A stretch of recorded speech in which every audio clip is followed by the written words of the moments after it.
오늘도 여전히 그 미움에 대해서 또 우리 미움이 영적으로 어떤 의미를 가지고 있는가 하는 것에 대해서 조금 더 지난주보다 심도 있게 아마 여러분들에게 말씀이 되게 될 것입니다. 제가 이제 대학을 잠시 그만두고 삼수를 하려고 이제 부산에서 그 공장을 좀 몇 달간 다녔습니다. 첫 이제 봉급을 받고 그 공장에서 집까지 오는데 포장마차집이 아주 많았어요. 그래서 포장마차 있는 곳마다 가서 핫도그도 먹고 호떡도 먹고 오뎅도 먹고 집에 가니까 막 숨을 쉴 수가 없어요. 배가 터질 것 같아가지고. 제가 배가 고파서 먹은 게 아닙니다. 화가 나서 먹었어요. 뭔지 모르게 불만이 막 제 속에 있다는 것을 알게 되었습니다. 집에 와서 막 한참 넋두리를 했죠. 넋두리하고 비관하고. 가만히 생각을 해보니까 제 속에 이 세상에 대한 그 미움이 있다는 것을 알게 되었습니다. 세상은 지금 나를 거부하고 있는 거야. 나를 도와줄 존재는 이 세상 어디를 둘러봐도 없어. 형제도 필요 없고 아무도 필요 없어. 여기에 대한 이 불만이 있다는 것을 알게 되었습니다. 배가 터지도록 먹은 것은 내 자신에 대한 자학이었습니다. 그리고 스스로에 대한 실망이었고 절망이었고 그때는 하나님을 안 믿었기 때문이죠.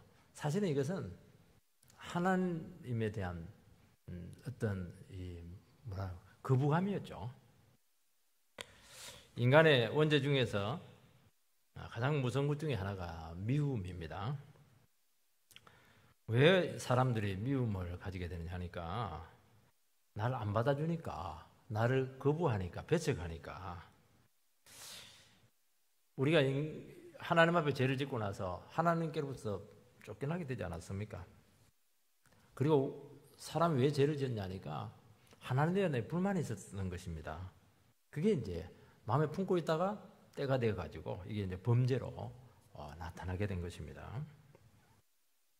우리가 미우면 자꾸 피하고 싶고 자꾸 의식이 되고 자꾸 내 자신의 마음이 다치고 방어지게 됩니다. 그리고 기쁨은 없어지게 되고 그렇게 하면서 우리 영혼을 갉아먹을 수밖에 없습니다.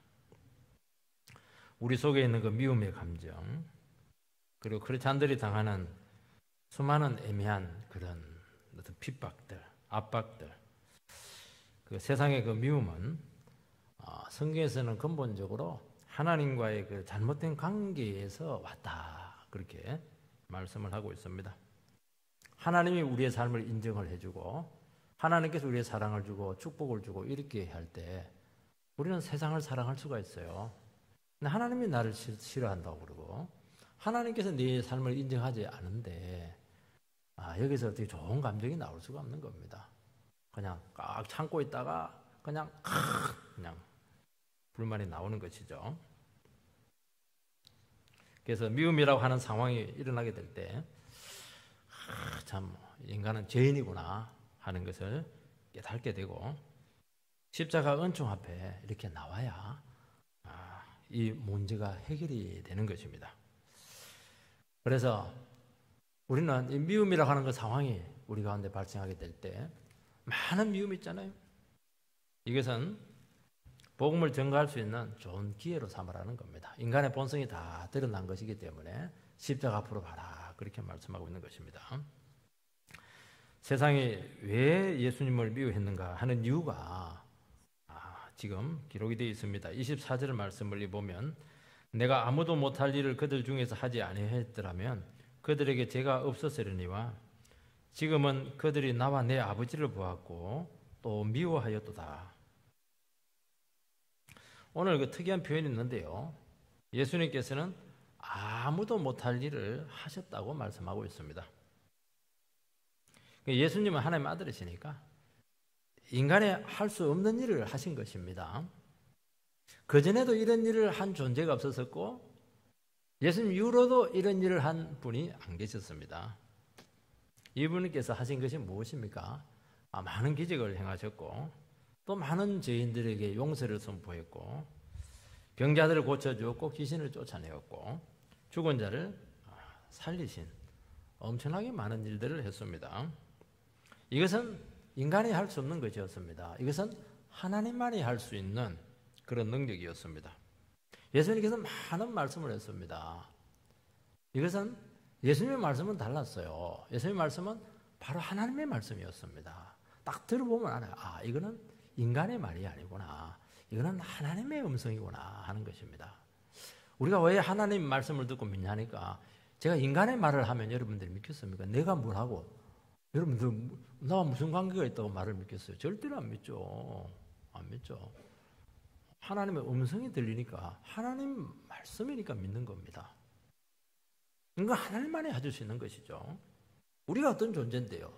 우리가 뭐 어떻게 쉽게 다른 사람 말 믿습니까? 절대로 안 믿죠. 하나님 말씀이니까 믿는 겁니다. 이거는 전부 다 하나님만이 할 수 있는 일을 보여주신다는 것입니다. 그래서 우리가 하나님의 아들이심이 이 모든 것들을 통해서 막 드러나게 되었습니다. 그리고 예수가 하는 일을 통해서 보니까 이거는 뭐 딱 하나님 아버지예요. 예수님하고 하나님 아버지하고 똑같았어요. 근데 문제는 그럼 어떻게 해야 되겠습니까? 하나님 믿는 사람들 또 아니면 하나님 모르는 사람들이 와가지고 잘못했습니다. 제가 하나님을 무시했습니다. 이제부터 하나님을 섬기겠습니다. 믿겠습니다. 그렇게 하는 게 정상인데 미워했다는 거예요. 결과적으로는 미워한 겁니다. 하나님이 아니라서 그런 게 아니고 하나님이시기 때문에 고의적으로 인정하지 않고 거부했다는 겁니다. 이게 우리 인생의 문제다고 말씀하고 있는 것입니다. 요한복음에 보면 7가지 기적이 나옵니다. 그 첫 번째 기적이 뭐냐? 가나 혼인잔치에 가서 물을 가지고 포도주를 만든 사건입니다. 물이 변하여 포도주 됐네. 주일학교 우리 찬양 계속 하지 않습니까? 한참 잔치가 지금 결혼잔치 유대인들은 7일 동안 잔치하거든요. 그런데 뭐 중간에 막 절정으로 올라가는데 그냥 포도주가 막 끊어지게 되었습니다. 잔치 망쳤죠. 우리 어릴 때도요. 집안 잔치인데 막 중요한 뭐 술 같은 거 이거 없으면 막 돼지고기 떨어지고 이러면 막 영원히 그 집안은 막 개망신입니다. 그거. 유대 사회는 더했어요. 이거. 그 예수님의 친척인데 어떻게 해야 되겠습니까? 그래서 예수님께서는 물로 포도주를 만들어 주셔서 그 잔치가 더 성공적이 되겠습니다. 이것이 보여주는 것이 뭐죠? 이게 왜 이 사건이 중요합니까? 인간은 늘 부족하다는 거예요. 얼마나 많은 포도주를 준비했겠어요. 몇 년에 걸쳐서 포도주를 준비를 한 거예요. 근데 딱 막상 뚜껑을 열고 보니까 이게 부족한 겁니다. 부족한 거예요. 인간은 늘 그렇다는 거예요. 인간은 늘 궁핍해요. 부족해요. 여러분 사업을 해보면 늘 돈이 쪼달려요. 그게 인간이에요. 주님만이 우리 인생에 풍성함을 주신다는 것이고 우리 인생이 성공적이 되게 하신다는 것을 보여주시는 표적인 것이죠. 이건 인간이 못하는 거예요. 이건 주님만이 할 수 있는 겁니다. 물을 통해서 포도주를 만드셨습니다.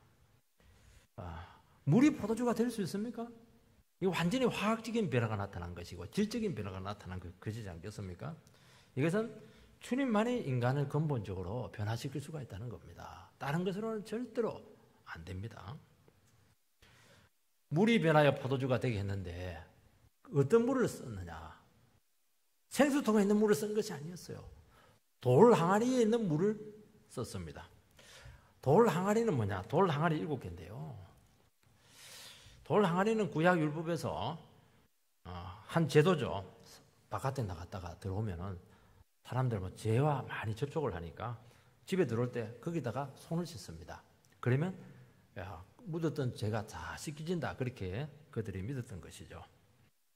깨끗한 물을 써가지고 포도주를 만들어야지. 손 씻은 물, 그 더러운 물을 가지고 이렇게 깨끗하게 만드셨습니다. 그거는 뭘 얘기하냐니까 구약 율법으로는 인간을 깨끗하게 할 수가 없고 오직 예수를 통해서 오신 그 복음만이 인간의 죄를 용서하시고 깨끗하게 해주신다는 걸 보여주는 거예요. 벌써 가나의 혼인잔치 한 가지 표적을 가지고 얼마나 많은 메시지가 나오는 거예요. 얼마나 하나님의 아들이 드러나고 있습니까? 그것만이 아니에요. 물을 떠다가 연회장에게 갖다 주어라. 그렇게 하니까 연회장에 탁 포도주를 맛보니까 이거 완전히 극상품 포도주입니다. 완전히 막 꼬냑도 그런 꼬냑이 없어요. 이게 뭐 이거는 그러니까 사실은 이게 세상에 없는 맛이었습니다. 놀라운 거예요. 이게 세상에 없는 맛이었습니다. 그렇게 하면 어떻게 되겠습니까?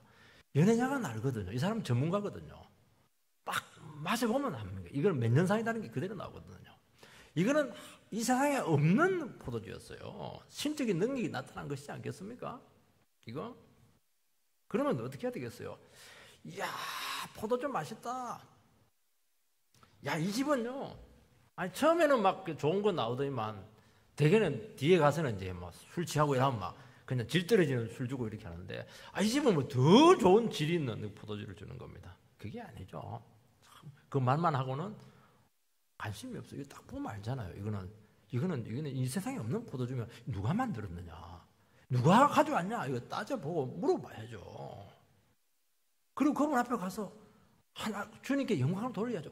당신은 신이라고, 하나님 아들이라고 그렇게 해야 되지 않겠습니까? 그렇게 안 해요. 막 탁 보고 가만히 있습니다. 그분이 영광을 안 돌렸습니다. 확인하지 않았어요. 왜냐하니까 그럼 위신이 깎이거든요. 내가 연약하다는 거 그거 고백하기 싫은 겁니다. 내가 준비 못한 거 그거 창피한 거 듣기 싫은 거예요.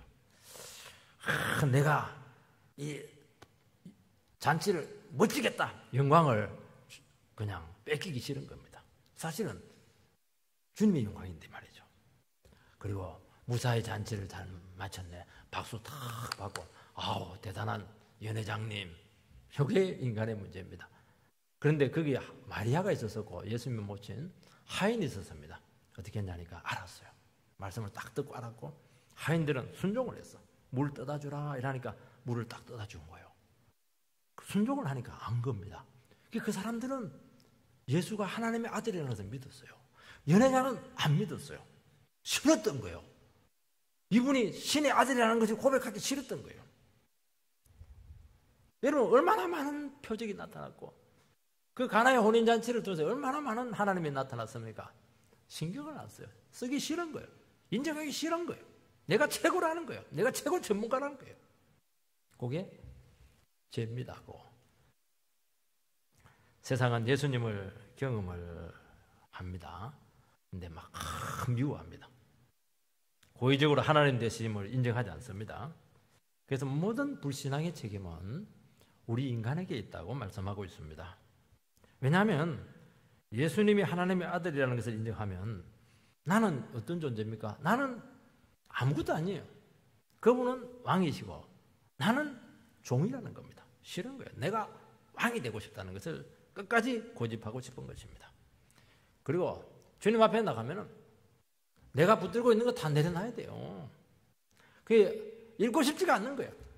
연회장이라고 하면 타이틀, 내가 가지고 있는 업적들, 내가 가지고 있는 영광들, 이거 뭐 다 뺏기고 싶지 않은 거예요. 이 맛으로 살아가는데 이 맛을 없애다니 이건 말할 수가 없는 것이죠. 그래서 죄인은 하나님의 뜻이 드러나고 하나님의 어떠하심이 나타나고 진리가 막 드러날 때 싫어합니다. 왜냐하면 죄가 드러나고 위선이 드러나고 그들의 거짓이 있는 그대로 다 드러나기 때문에 그렇다는 것입니다. 그리고 그분을 의지하려면 내 삶 전체를 부정해야 되기 때문에 그것들이 싫었던 것입니다. 제가 목사가 되고 나서 초년병 때 정말 교만했던 때가 있습니다. 목사가 왜 이렇게 교만할까? 뭘 모르니까 교만한 겁니다. 왜냐하니까 나는 너무 똑똑했거든요. 나는 너무 능력이 많았거든요. 근데 막 교회에서 나를 제대로 대접을 안 해주는 겁니다. 그리고 막 여기 아니면 뭐 교회 없나? 막 착각도 하기도 하고. 그렇게 막 상당히 오랜 기간을 제가 보낸 적이 있습니다. 제 후임 그 전도사님이 계셨는데 이분은 뭐 객관적으로 내보다 참 부족하다고 생각을 했어요.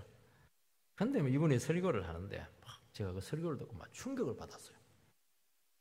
완전히 이 전도사님의 설교를 통해서 하나님의 음성이 막 들렸습니다. 나만 사람들 인정받아야 되니까 밤새도록 일주일 내내 말씀 준비하는데 죽을 수 쓰는 거예요, 늘. 근데 이 전도사님은 그냥 보니까 뭐 특별히 준비 안 하는 것 같은데 막 설교를 하는데 막 능력이 나타나는 거예요. 충격이 되었어요, 이거. 저는 그 설교를 들으면서 내용도 내용이지만은 하나님께서 저 전도사님을 통해서 일하시는구나 하는 것을 알게 되었습니다. 그리고 하나님은 나를 내 자리에서 밀어내고 저 전도사님을 나를 올리려고 하는구나 하는 것을 느꼈어요. 교만하고 잘난 체하고 늘 불평하는 죄를 주님께서는 기뻐하지 않는다는 것을 명확하게 보여주신 거예요. 이거는. 그분이 나보다 객관적으로 뭐 부족하다고 생각을 했고 그래요. 근데 그분을 인정하기가 싫었던 겁니다. 근데 놀라운 일은 그분을 통해서 능력이 나타나는데, 그분을 통해서 성령의 역사가 나타나고 하나님의 음성이 들리고 말씀이 역사하는데 그건 너무 분명했던 거예요. 그거는 하나님이 하신 거예요. 그거는. 그래서 저분을 인정하지 않으면 하나님께서 나를 반드시 내칠 것이다, 버릴 것이다 하는 그 강한 압박감이 저에게 찾아왔습니다. 그래서 억지로 죄를 낮추었습니다. 전사님, 제가 전사님보다 선임 그것밖에 없다. 선임이 중 아닙니다. 앞선 사람이다. 서열상 조금 낫다. 그것밖에 없어요. 하나도 내가 당신보다 나을 게 없다고 말은 안 했는데 속으로 내가 인정을 했어요. 하나님 앞에 당신 나보다 낫다고. 그리고 정말 나보다 낫게 여겼습니다. 무릎을 꿇었죠. 제가 주님 앞에. 그때 주님이 저를 붙드시고 다시 은혜를 주시고 나에게 말씀을 주셨어요. 일주일 내내 막 밤새도록 고민 안 해도 주님께서 말씀을 주셨어요. 그 말씀 갖고 또 설교를 하니까 또 사람들이 내 설교를 통해서 하나님의 음성을 들었습니다. 하나님의 영광을 체험했습니다 하고 막 고백하는 사람들이 막 생기기 시작했습니다. 하나님은 너 그렇게 똑똑하냐? 너 그거 필요 없어. 나는 뭐 너보다 훨씬 부족한 사람 통해서 얼마든지 쓸 수 있어. 너 그만 하면 절대로 너희는 모른다는 거예요. 굉장히 충격적이었죠. 이게 뭐냐니까 하나님의 영광이 나타나고 하나님이 나타났을 때 하나님께 주시는 우리에게 메시지라고 말씀하고 있는 것입니다. 예수님께서는 이 땅에 오셔가지고 누구에게 자기 자신을 나타냈습니까? 왕족들에게 아니에요. 귀족들 아니에요. 종교 지도자들 아니에요. 거부들 아니에요. 물론 세리장 사교는 거부였지만 아니에요. 누구에게? 창녀들, 세리들, 죄인들, 집 밟힌 사람들, 가난한 자들, 그들에게 은혜를 주시고 구원했습니다. 그리고 그들의 친구가 되었습니다. 종교 지도자들이 막 화를 냈어요. 어떻게 하나님의 아들이라고 하는 자들이 저 쓰레기 같은 인간들을 하고 어떻게 밥을 먹을 수가 있어? 저 완전히 저거 왜냐니까 유대인들은요 죄인들하고 같이 밥 먹고 접촉하면 똑같이 죄인 된다고 생각했거든요.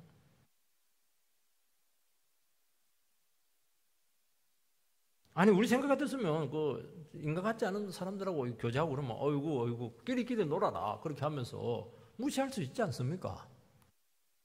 근데 무시가 안 되는 거예요. 왜냐니까 예수님께 가까이 한 그 사람들에게 너무 놀라운 일이 일어나는 겁니다. 막 죄용서가 일어나고 눈물로 회개하고 변화의 새 사람 되고 기쁨이 막 살아나고 집 밟힌 사람들이 막 용기를 내가지고 막 인생을 막 기쁘게 살아가는데 평안이 넘치는데 무시하고 싶은데 무시가 안 되는 겁니다. 이게 문제예요. 하나님의 영광, 하나님의 말씀, 하나님의 능력은요 내가 부인하고 싶은데 부인이 안 되는 겁니다. 부인이 되면 되는데 부인이 안 되는 거예요. 이게 문제라는 겁니다. 은혜가 무엇이죠? 은혜라고 하는 것은 하나님의 어떠하심이 우리 가운데 나타나게 된 것입니다. 그거는 안 되는 거예요.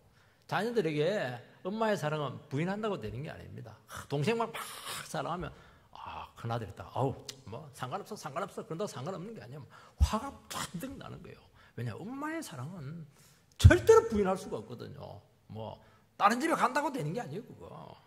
왜냐하면 너무 소중하니까 부인이 안 되는 겁니다. 그래서 사모하는 자에게는 감격이고 눈물이지만 교만한 자는 그것이 심판을 하는 겁니다. 은혜가 심판을 하는 겁니다. 종교지도자 속에 막 시기심이 팍 나타났어요. 그 가난한 사람들인데 그 못난 사람들인데 왜 그 사람들에게 시기심을 나타내요? 그래서 메시아라고 하는 분이 더러운 인간과 교제한다 이러면서 막 그냥 욕을 하고 이렇게 했는데 막 나중에 십자가에 달려 죽여버렸습니다. 아니 그러면 겸손하게 낮춰서 맞아, 나는 창기들보다 못해, 나는 저 세리들보다 못해, 나는 저 가난한 사람보다 더 멍청이야, 그냥 그러면서 회개하면 되는데 싫은 거예요. 인정하기 싫은 거예요. 그러니까 스스로 멸망길을 걸어가게 되었다는 것을 말씀하고 있는 것입니다. 주님께서는 가난한 사람들, 부족한 사람들, 스스로 죄인이라고 고백하는 사람들에게 은혜를 주십니다.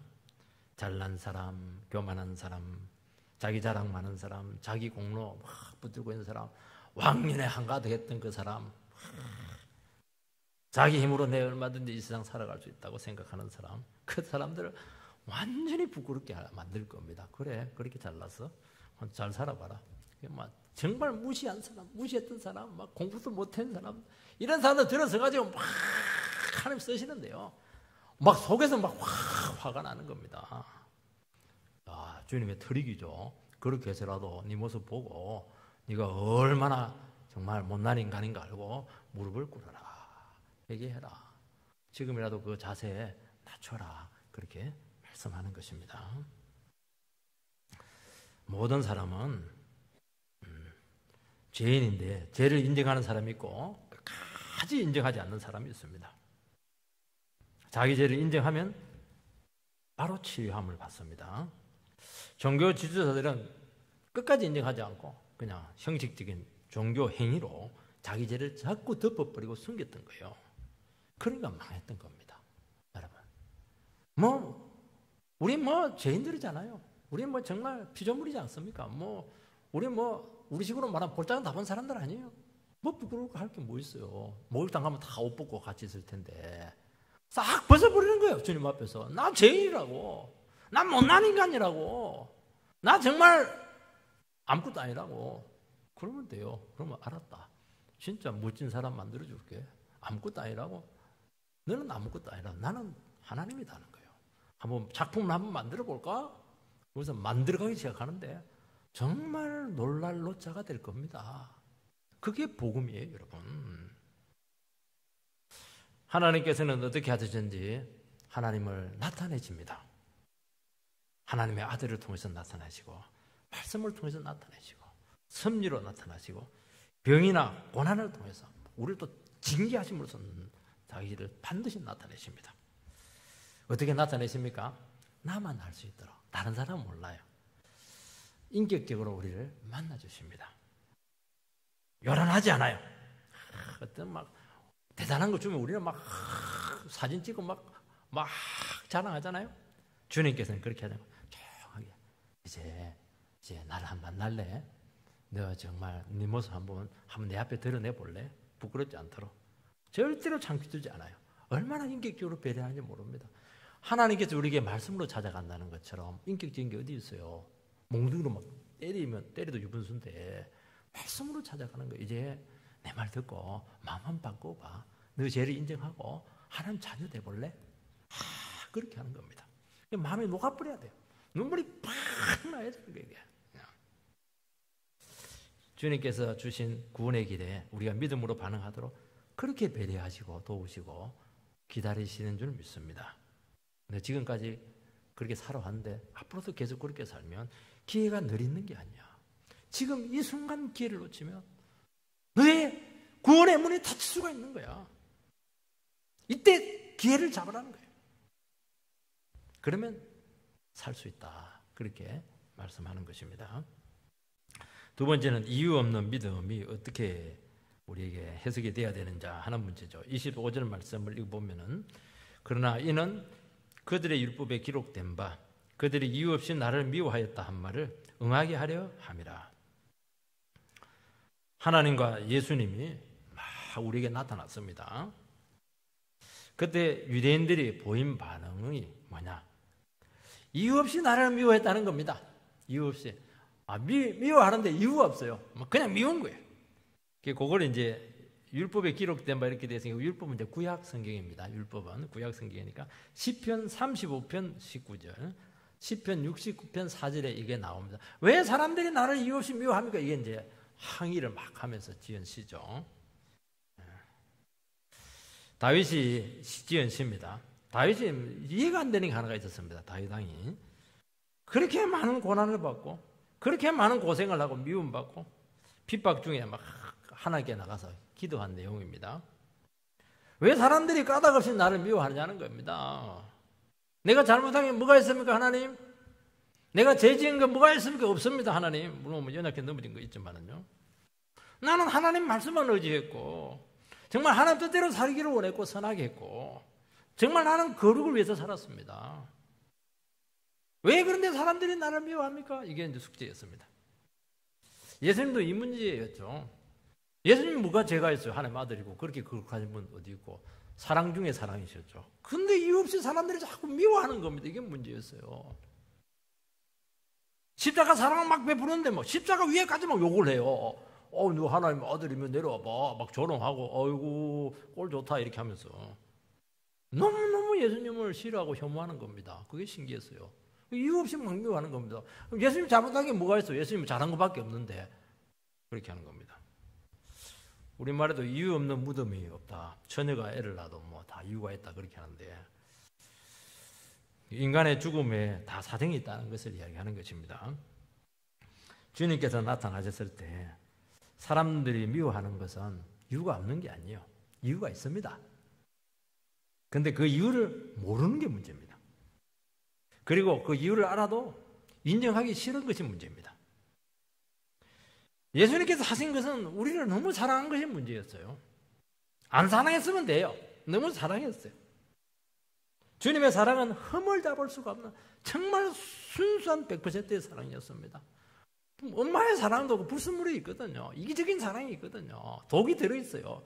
예수님은 진짜 우리 영혼만을 위해서 잘 되도록 사랑하신 것입니다. 그분은 너무너무 어렵게 살아셨어요. 그럴수록 사람들이 막 좋아하고 이래야 되는데 막 미워하는 겁니다. 미움받지 않기 위해서 그러면 대충 살아야 됩니까? 적당히 같이 타협하고 술 먹고 죄지어야 됩니까? 아니라는 것이죠.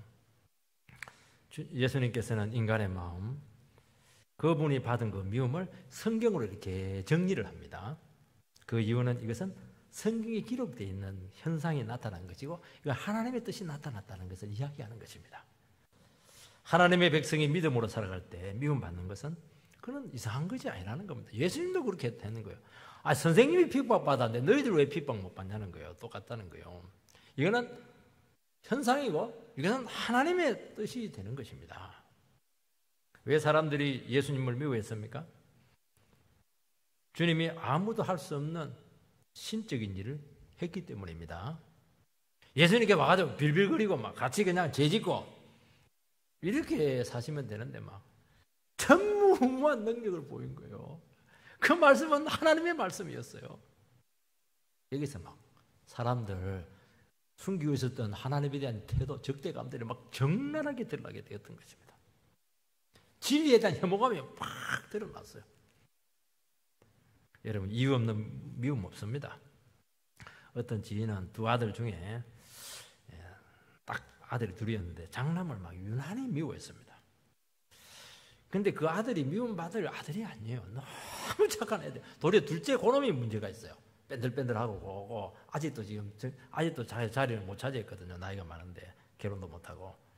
첫째 아들은 또 결혼도 잘하고 또 얼마나 아내를 사랑하냐. 아내를 또 너무 귀한 자매를 믿음 좋은 또 자매를 만났어요. 아내가 또 돈도 잘 벌고 이래서 자기가 또 얼마나 살림을 잘하는지 뭐 남자도 살림을 잘해. 그것도 괜찮더라고. 뒤가 또 취직은 또 했죠. 그래 착한 장남인데 그 엄마는 그리 미워한 거고 어느 날 그 장남을 통해서 자기 자신의 모습을 보았다는 겁니다. 어떤 모습을 보았습니까? 내가 이런 모습이 아니기를 내 안에는 가장 싫어하는 모습이 장남의 모습 속에 그대로 있더라는 거예요. 그러니까 뭐 장남이 이유 없이 미운 거예요. 내가 싫어하는 모습이 장남이 자꾸 날마다 나에게 보여주니까 그 싫은 거예요. 그래서 원인을 몰랐는데 원인을 알게 되었다는 겁니다. 여러분 이런 모습이 눈에 들어오는 것이 은혜인 줄 믿습니다. 나의 그 싫은 모습, 그 제된 모습, 가정한 모습 이런 것들이 막 눈에 들어오는 거예요. 하나님께서 그 아들을 통해서 그 엄마를 이렇게 구원시킨 거예요. 여러분, 세상의 미움은 금방 이유가 있습니다. 나를 모욕했잖아요. 손해를 끼쳤잖아요. 돈을 빌리고 안 갚았거든요. 막 내가 막 인생을 끌고 청혼을 했는데 막 당신 싫다 했거든요. 이런 미움은 내가 포기하면 돼요. 또 사과하면 돼요. 변상하면 돼요. 시간 지나면 또 잊어버립니다. 근데 이유 없는 이 믿음은 시간이 지난다고 해서 해결되지 않습니다. 왜냐하면 이유를 모르기 때문입니다. 정상은 있는데 원인을 못 찾는 거예요. 이거는 반드시 은혜로만 해결이 될 수 있는 거예요. 주님께서 우리의 눈을 열어서 그 이유를 보여줘야 되는 겁니다. 그 이유가 뭡니까? 죄죠. 내가 정말 들추내기 싫은 내 속에 있는 그 썩은 문드러진 그 과거들이죠. 이거는 뭐 우리 다 숨기고 있잖아요. 주님께서 그거 오늘 예배 시간에 한번 펼쳐서 한번 보라는 겁니다. 그거. 왜 이유가 없어요? 이유가 있죠. 인정하기 싫어하는 것이죠. 여러분, 은혜가 정말 필요한 줄 믿습니다. 다윗의 고민이 바로 이 문제였어요. 왜 사울왕이 나를 미워하냐는 거예요. 이게 풀리지 않는 숙제였습니다. 선지자를 찾아가요. 선지자도 답을 못 대줘요. 그거 가지고 막 그냥 상담책을 읽고 막 연구를 했는데도 안 풀려요. 사울왕도 왜 다윗 저놈이 저렇게 미운지 막 이유가 모르는 게 사울이 더 문제였죠. 뭐 겉으로 드러난 이유는 있어요. 어떤 이유냐는 게 그냥 이스라엘 그 방경 맞은 여자들이 막 사울은 천천히요, 막 다윗은 만만이다, 막 인기가 막 다윗에게 막 신한데만 다윗의 인기가 막 더 높은 거예요. 시기심이 났죠. 그래 뭐 골리앗을 탁 무찔러 버리니까 자기는 뭐 40일 동안 싸웠는데도 끽소리도 못 했는데 이놈이 뭐 도시락 가져와가지고 막 물맷 뜯든지 아니고 막 골리앗을 무찔러 버리니까 막 그냥 막 열등감이 막 생긴 겁니다. 우리 열등감 있잖아요. 그리고 막 소문에 들으니까 하나님께서 자기 다음에 다윗을 기름 부어가지고 왕 세우려고 한다. 이 의심이 자꾸 생기는 거예요, 이게. 그러나 그것만으로 미움을 설명할 수가 없었습니다. 왜냐하면 다윗에 대한 열등감이면 열등감 있는 사람 안 보이면 돼요. 멀리 치아 보면 돼요. 멀리 뭐 귀양 보내면 되잖아요. 여자들이 막 아우 다윗 오빠 인기 좋고 이렇게 하면 어떻게 하면 돼요? 결혼시키면 돼요. 결혼시키면 돼요. 그럼 뭐 인기 팍 떨어져요. 기름 부음 받더라도 내가 지금 왕이다. 내가 뭐 은혜 받고 열심히 왕 노릇하고 이러면 뭐가 문제 위협이 되지 않아요. 왜냐면 뭐 직급에 너무 차이가 많잖아요. 다윗이 가까이 있든지 도망쳐 보이지 않든지 그렇게 다윗이 믿고 막 밤낮으로 생각이 나고 이 다윗이 지부에서 떠날 때까지는 막 위협이 돼가지고 막 견디지 못하는 것입니다. 그래서 허구한 날 나라는 다스리지 않고 막 다윗 죽이로 막 쫓아다닌 게 그게 멸망의 원인이었습니다. 그 이유는 딱 하나였습니다. 하나님과 사울과 잘못된 관계에 있었다는 겁니다. 그걸 막 다윗에게 막 투사를 한 거예요, 이게. 하나님을 인정하지 않고 자기 머리를 인정하고 교만하고 하나님 말씀에 불순종하게 된 것이죠. 하나님께서 사울의 삶을 인정하지 않는 거야. 너 그걸 넘어갔다. 너 그리 왕노릇하면 안 된다. 나는 이미 너를 버렸다. 네 다음 준비하고 있다. 그게 뭡니까? 정신 차리라, 사울아. 너는 직책만 있지 지금 아무것도 없다는 거야. 내가 너의 삶을 인정하지 않는데 네가 왕노릇을 하는데 그게 무슨 의미가 있냐는 거예요, 이게. 너의 삶은 전체를 부정하고 있다는 거예요, 지금. 그럼 어떻게 해야 돼요? 잘못했습니다. 제 삶을 완전히 돌이키겠습니다. 이제 그렇게 살지 않고 주님 말씀에 순종해 살겠습니다. 제 죄를 용서해 달라고 그렇게 하면 사는 거지 않겠습니까? 영적인 데 이유가 있는데 허구한 날 그 어려운 다윗을 그렇게 죽이려고 하는 거예요, 이게. 그게 죄입니다. 이유가 없는 게 뭐가 이유가 없어요? 이유가 다 있죠. 인정하기가 싫어하기 때문에 그렇게 하는 것입니다. 까닭 없는 미움은 근본적인 부분에 문제가 있기 때문에 그런 것입니다. 겉으로 드러난 것은 금방 드러나요. 근데 이유를 알 수 없는 그런 미움들, 혐오감들, 이거는요, 근본적인 우리 영혼의 상태에 문제가 있는 것입니다. 그 원인을 진단하고 그렇게 했더라면 좋았을 텐데 또 인정하지 않고 그렇게 했던 것입니다. 가장이 퇴근을 했어요. 이유 없이 아내가 막 미워요. 미장원에 막 갔다 온 머리가 지금 완전히 폭탄 맞은 머리인 것 같고 막 마음에 안 들어. 지금 반찬 보니까 늘 막 똑같은 반찬 나고 이게 막 반찬이냐고 막 치아버려라 막 그렇게 하고 막 자식들 보니까 막 늘 더듬거리는데 더 더듬거리고 막 질문하는 것도 속 복장 터지고 막 그냥 눈치 없이 굴 때 막 왕짜증 나는 겁니다. 그런데 그 아내는 어디서 온 아내입니까? 늘 있던 거 아니에요. 그 자식이 어떤 자식이에요? 지 자식이에요. 늘 그 빌빌거리는 그 지 자식이거든. 늘 그 모습이에요. 문제는 가장 자기 안에 있었던 거예요. 자기 안에. 불안한 겁니다. 두려운 거예요. 회사에 잘릴지 모르거든요, 지금. 왜 연말이 돼가고 있거든요, 지금. 그리고 영성 관리 안 했거든요. 하나님 없이 막 회사에도 충성했는데 이번에 우리 부장님 위험해 그 말 들었거든요. 막 불안한 겁니다, 이게. 애구전 식구들에게 막 화풀이를 하는 거예요. 저도 목회가 잘 안 되면 누구한테 화풀이하냐? 제 아내한테 일반대 화풀이하고 그 다음에 애들 막 잡습니다. 많이 잡지는 않아요. 요즘은 빈도가 아주 줄어들었습니다. 늘 그렇다고 착하지 마시기 바랍니다. 그럴 때는 주님과의 관계에서 진단하고 자기 자신의 연약함과 믿음 없음을 인정을 하고 주님을 다시 붙잡으라고 말씀하고 있습니다. 원인을 파악하지 못하면은 놀란 일이 생겨요. 이성적인 능력이 확 없어져요. 판단 능력이 없어져요. 의지력이 없어져요. 모든 것을 왜곡하게 보고 나는 문제가 없다. 왜냐하면 나는 내 모습 보기 싫으니까. 주위에다가 막 화살을 막 돌리면 누구에게? 제일 사랑하는 사람에게. 제일 가까운 사람에게. 나를 제일 아꼈던 그 사람에게 막 만만하니까 뭐 가서 사장님한테 대들겠어요. 그럴 때는 뭐 맞아줄게요. 그럼 못하는 거예요. 나를 평생 같이 헌신했던 아내에게 막 그냥 온갖 못된 짓을 하는 겁니다. 죄입니다. 그거 주님 앞에 회개 많이 해야 돼요. 젊을 때 막 애만 미기면 늙어가지고 그거 회개 많이 해야 대접받아요. 그거 안 쫓아낸 것만 해도 다행인 줄 아시기 바랍니다. 여러분, 이유 없는 미움은 너무너무 중요한 정상입니다. 영적인 이상 정세의 바로미터가 지금 나타난 겁니다. 베드로 사도는 그 당시 교인들 중에서 종들이 많아요. 노예들이 많아요. 뭐라고 했냐니까 종들에게 애매의 고난을 받을 때 뭐라고 하냐니까 부당하게 매를 맞을 때 많을 텐데 너희들 참고 선을 행하면 아름답다 그렇게 말씀을 했습니다. 그러니까 예수를 믿는 노예입니다. 근데 이 예수를 믿는 노예가 막 예수 믿고 나서 너무 달라진 거예요. 너무 거룩하고 너무 사람도 많아지고 막 너무 주인은 뭐 늘 술 먹고 막 때리고 이렇게 한 사람인데 영적인 열등감을 느낀 것이죠. 그러니까 뭐 괜히 별것 아닌 거 터집자고 막 때리고 이렇게 하는 거예요. 그럴 때 복수해 버릴까 그렇게 하지 말고 참고 선을 행해라. 더 잘해주라는 거예요. 선을 행하라는 것은 주인에게 더 잘해주라는 거예요. 아름답다. 기도 막 해주는 거예요. 그러면 그 사람 구원받을 수 있는 거예요. 왜냐하면 그 종의 모습을 통해서 주인의 모습이 막 드러난 거예요. 지금 주님께서 종을 통해서 막 그냥 주인에게 지금 막 그냥 지금 회개하라고 지금 막 하는 겁니다.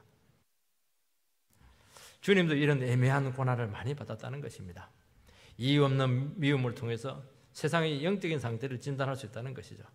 여러분 이것을 모르면 우리는 세상을 너무너무 비상적으로 알게 되고 막 혈기로 대하게 되고 신앙이 현실성이 떨어지게 되었어요. 주님을 증거할 수 있는 기회가 왔다는 것입니다. 세상은 별거 아닌 것으로요 너무 미워합니다. 그게 특징이에요. 아니 미워할 만한 이유가 있으면 뭐 당연히 미움 받아야죠. 내가 잘못했으면 미움 받으라는 게 정상 아니겠습니까? 여러분 왕따를 시키는 아이들 중에 당하는 애들은 자살하거든요. 본인한테는 이게 그렇게 심각한 줄 몰랐다는 거예요. 이게 재밌다는 거예요. 재밌다는 거예요.